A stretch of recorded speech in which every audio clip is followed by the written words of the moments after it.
Welcome, here I've got ULEFONE Power and I'm gonna show how to turn on and off the camera location tags on this device. So at first we have to click on the center to get access to more apps of this device, and from here we go to the camera app, and simply by tapping on this we can open it. And as you can see, we are in the standard photo mode, so let's move to the more advanced settings.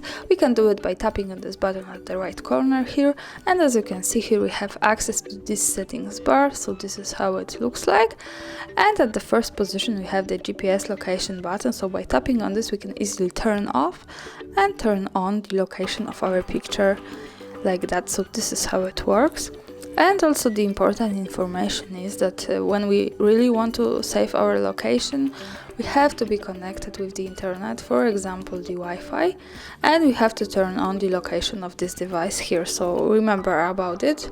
And for now I'm going to take a picture to show how it works.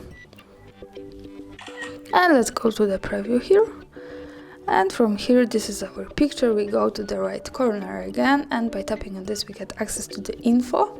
And by tapping on this we have info about our picture, and at the last position here we have the location, so greetings from Krakow. This is how it works. Thanks for watching, subscribe our channel and leave the thumbs up.